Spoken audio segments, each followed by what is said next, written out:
Hey, it's Aaron, and today I'm going to answer a question that has been asked to me no less than 5 times so far by, where's my finger? There we go, by these people.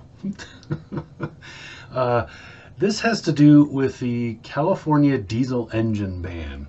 That's what it's being called, and that's effectively what it will do, but it's not doing it as of January next year, which seems to be the confusion. So, to kind of give a little bit of background, the California Air Resources Board, or CARB, they're like the EPA of California, and they have their because California is a state like every other state, they can create their own rules as long as they're not less strict than the federal rules, the national government rules. They can set whatever rules they want. And it's important because the rules don't just affect California. There are about 17 states right now that follow CARB rules on their own. So these are states that their rules more or less mirror the California rules. Those include Oregon, New Jersey, Colorado, and a bunch of others. That's why it's important. If it only affected California, it may not be as big of a deal, but it will affect probably about half the country in terms of automotive sales. So total automotive sales, it will affect pretty close to half the country. If you add all those states up, it's a lot of population and a large percentage of automotive sales. So the question is that the new CARB rules, which go into effect in January coming up, are going to ban diesel. That's not really what they do, but it's effectively what they do. But it doesn't happen right away. Here's where the confusion lands. Most people think that this rule goes in January, diesel sales stop in California. And that's not really what happens. It's incremental. They stop about 2035, so roughly 10 years. And they only affect that model year. So it's also important to point out that they don't just affect they don't affect every vehicle before that. So all diesel vehicles that are already on the road will stay on the road. They affect 2035 model year and forward. Now, if you look at federal regulation, we're getting pretty close to the same thing anyway. The feds are a lot looser, and they're probably going to change and get even looser with the incoming administration. But in effect, because of CAFE, which is the corporate average fuel economy requirements, we may see diesel going away anyway. The EPA is tightening regulations on emissions for diesel, and it's eventually going to phase diesel out. Diesel has a lot of issues.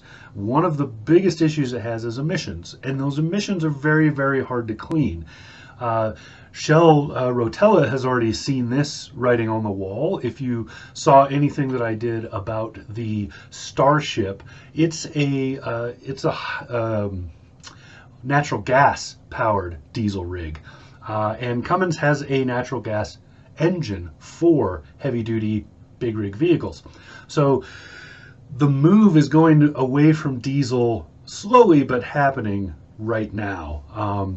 Because diesel is just too problematic. It has a huge number of advantages, but emissions wise, it's very problematic. And so it is going to get phased out eventually, regardless. What the California rules are doing are incrementing that phase out. So starting from the 2024 model year, which is right now, vehicles or automakers are required to have 5 to 9% of their total sales be zero emission vehicles. Zero emission vehicles are vehicles that basically have no output from their tailpipe. It's a little more complicated than that, but the general idea is that between the fuel that they use and the output at the pipe, they are basically zeroed out. So whatever is output at the pipe is zeroed out by the fuel being used. Since we're already at a heavy mix of ethanol, which is usually corn-based in this country, since it's a plant-based additive to gasoline. We're seeing E10 and E15. E15 is very common in California. That erases a lot of the emissions that are coming out of the tailpipe in these somewhat choked back cars anyway. By going forward, by 2035, so that's the 5 to 9% requirement right now. That is specifically for heavy duty vehicles. By 2035, that will rise to 55% in class 2 and 3 vehicles, and 75% of class 4 to 8.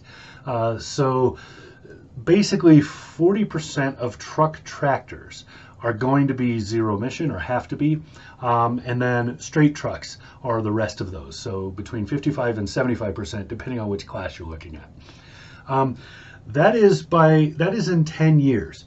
If you don't know what those classes of truck are, you could probably Google them. I can throw on one side or the other. I'll throw up the most common ones, so what a class 2 and class 3 and so on are. But basically, the smallest of those, the class 2, that's going to be all of your 3/4 ton models.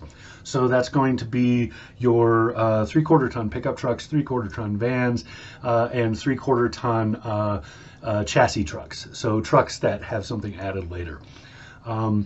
Basically everything from a gross vehicle weight of about 8,501 pounds, because that's where the EPA standard for heavy duty starts, up to about 10,000 pounds, I believe, is the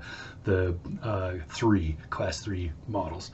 So that's what's going to be affected the most as far as consumers are concerned. As far as commercial sales, that's going to see a huge number of big changes, and I predict it's going to mean much higher delivery prices in places like California, because you're going to have a lot of companies that deliver to California. They're just going to say, I'm not going there anymore, or they're going to very much restrict because of the number of vehicles they might or might not have. Now that's in California, so these are only vehicles sold in California. There will be, as there already is, a lot of vehicles that are purchased somewhere else and drive into California. But if the history is any marker at all, CARB has a very long history of taking these rules, applying them to new sales, and then very shortly after, not too long after, applying it to everything. Requiring it of everything that comes into the state. Now, their problem is going to be percentage of vehicles. They're going to have a hard time enforcing that part. But other zero emissions rules that they've done in the past, they've enforced carte blanche, which is why trucks going into California have a large number of restrictions on them in terms of they can't idle and all of that kind of stuff. So these rules are going to affect everybody. Now, the real confusion, though, seems to be on when and how badly. And the when is going to be, it's going to be a few years. And the how badly is going to be depending on who you're asking. Most likely, it's going to raise prices on things in California itself. That's a direct result of these sorts of things. It happens every time. For the rest of us, we may or may not see as much. We may see less. We may have a harder time getting things from California's ports to us, which means a lot of Chinese imports and things like that. But what we'll probably see is a shift in how those are handled, or there will be companies that they already do this. They'll just be on a larger scale at this point, that specialize in shipping to the California border and then swapping that trailer or cargo to another truck. So we'll see how this goes, but hopefully this kind of allays the confusion. It's not a on January 1st, 2025, we're all screwed kind of a thing. It's more like on January 1st, 2035, things will have changed a lot. It's an incremental change over time. This isn't a rule that happens as of January 1 next year. This is something that happens over a 10-year span. So kind of hope that clears up the confusion.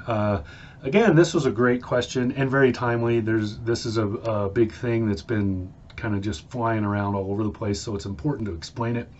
And that's hopefully enough to get you the idea of what's going on. So if you have a question, you can hit me up, comment down below, find me, Facebook, Twitter, whatever. Just make sure you DM or tag me. You can find my contact info on AaronOnAutos.com, on CarniesCafe.com, or on CowboyState.com, places like that. Cowboy State Daily. So yeah, just look me up and ask your question. You can ask in the comments below, and if you need more clarification on this, I can point you to some more resources if you'd like them. Just ask me in the comments below. So, all right, I think this covers it. This has been Aaron. Talk to you again soon.